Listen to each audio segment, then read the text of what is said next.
So LeBron James is a member of the Los Angeles Lakers. Congratulations to Magic Johnson for doing what he set out to do. Congrats to Lakers fans. Congrats to Kobe stans who hated LeBron and are now in an awkward position.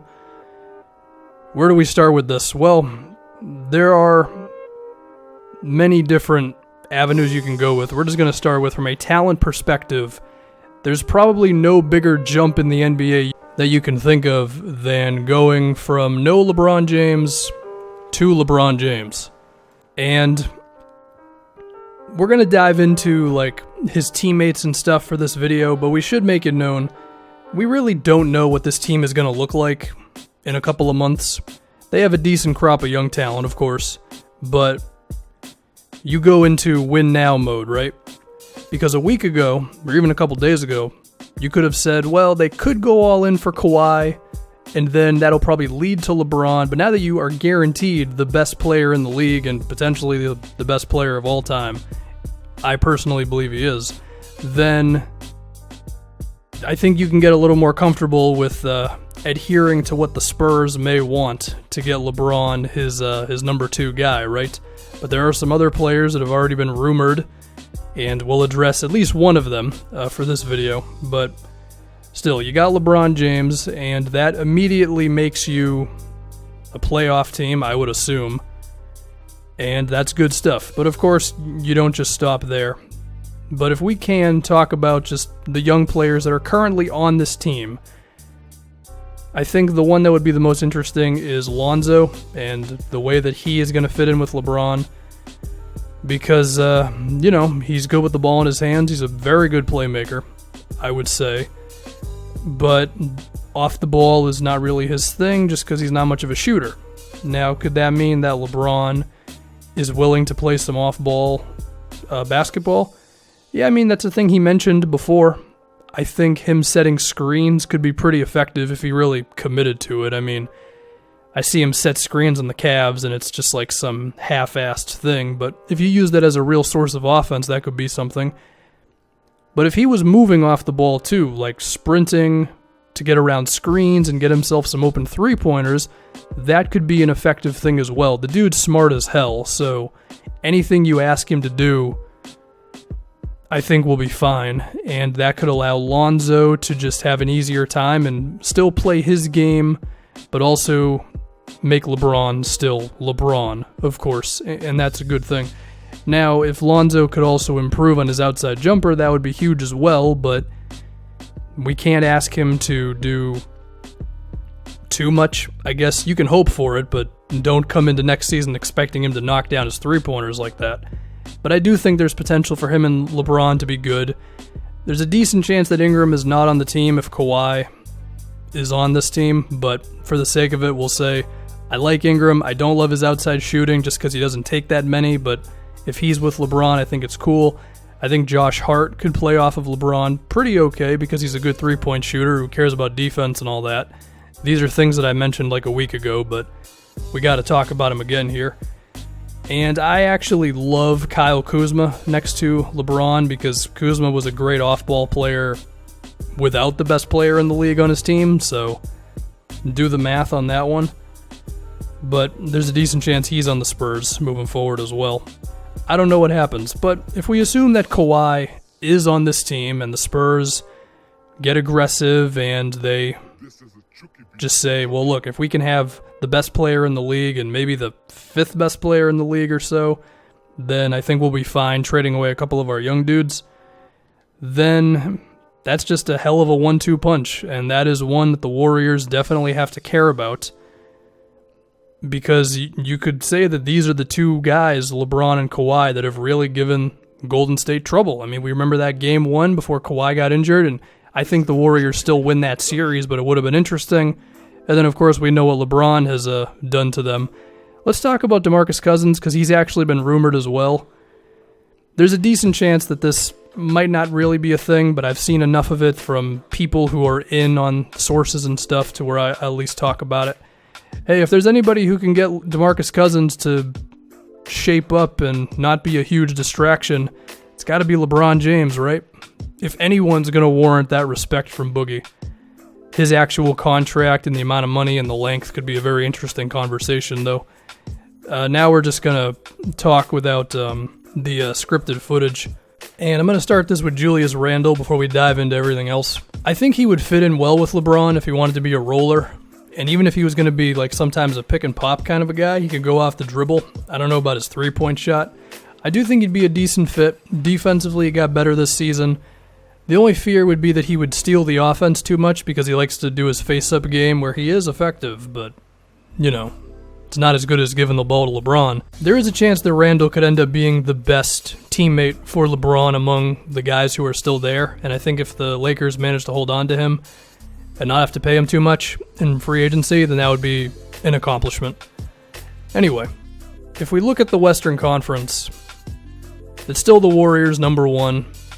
The Rockets losing Trevor Ariza, I think that's actually kind of a big deal because he was huge for them as being a two-way wing player and all that. But do I think it's ridiculous to believe that LeBron could carry these guys to number 3? I should mention, I still think Houston's the second best team, probably. Could the Lakers be the third best team in the West right now?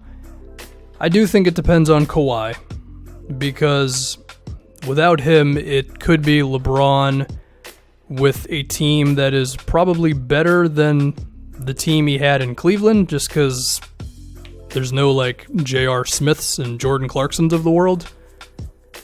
But it's not exactly a team that screams out, we're going to win 55 games, just because it's a lot of young dudes. And young dudes who have skills, of course, but there's a difference between that and someone like the Jazz who have, you know, between Gobert, Mitchell, and a whole lot of really good role players. I think you could argue that that team is, from a wins standpoint, maybe just right there with the Lakers if they don't make any moves or any like huge moves. But if you have Kawhi Leonard, then I think you are as good as Houston, maybe better than Houston. And then if the rest of the team is good as well, and that's going to come from timely moves, whether that's trading first-round picks or just really nailing it in free agency or maybe even getting a third star, although I don't know if you totally need that, then I think that these guys can beat the Warriors. Because, hey man, look, LeBron and Kawhi, that's a hell of a combo. So that's my take on that. If we can get into like expectations for this upcoming season, regardless of who is actually on the team, I do still think there's a decent chance that Lonzo is there. If it's true that the Spurs don't want him, could the LeVar Ball, LeBron James dynamic be a thing? Yeah, I mean, it could end up being a massive headache. I also think it could go well, somewhat, whether that means that LeVar just kind of goes away because the Lakers just put more of a lockdown on it, or if LeBron does that, or if it's a combination of both of them doing it, whatever. I just wouldn't be surprised if LeVar was kind of quieted down this season. But, I mean, who knows? We've seen just all the attention that a LeBron James team gets when they're not going well. I mean, Brian Windhorst wrote a book on it. There's stories every single day. It's going to be amplified because it's the Lakers. I don't know, maybe LeVar Ball would be the tipping point to where we could see Lonzo moved like mid-season or something if it got really bad. I don't know. I mean, hell, even now, I wouldn't rule out the possibility of Lonzo being traded for this to really work out, you know? It might, maybe not to the Spurs, maybe to somebody else.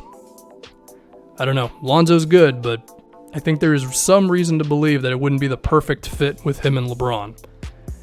Other things, before we go too crazy, let's remember LeBron is probably still not going to care about the regular season that much, so I'm sure there's going to be times when his defense sucks, and you might get the passive-aggressive LeBron every now and then where it's like a, I don't know, the team is down 5 with 2.5 minutes left on the road, and instead of LeBron just huddling everyone together and getting them to win the game, he might just kind of go, screw this is stupid, and then he addresses it like later on, you know, whether it be practice or whatever, because that happened in the first Cleveland season. I remember the specific game was against the Blazers, where Kyrie and Dion Waiters were just chucking up bad shot after bad shot, and LeBron was just sitting there in the corner like, what the hell have I gotten myself into?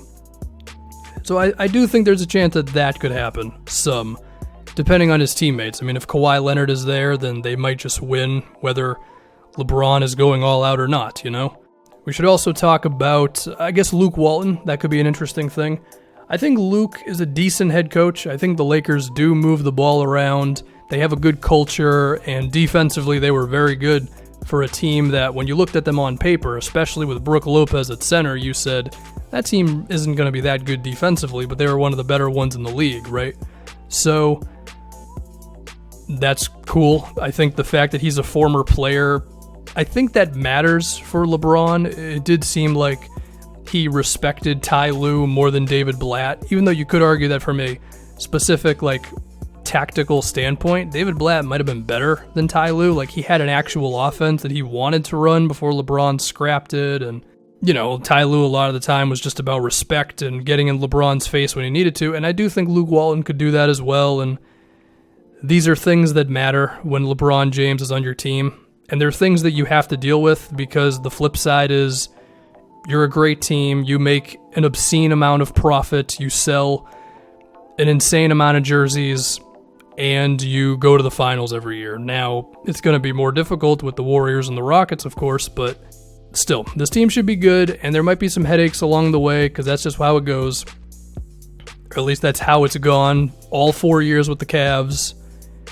And, I mean, hell, even in the early days with Miami, we remember that LeBron didn't have the best relationship with Spoelstra. So I'm just saying these things because even I have gotten caught up in the moment a little bit, and then I had to take a step back and go, well, hold on, it will go well, but let's not act like it's going to be completely peaches and cream. There might be some things here and there, but to sum it all up, once again, as big of a talent upgrade as you can probably have in the NBA, getting the best player in the league, and from here it's just rounding out the roster.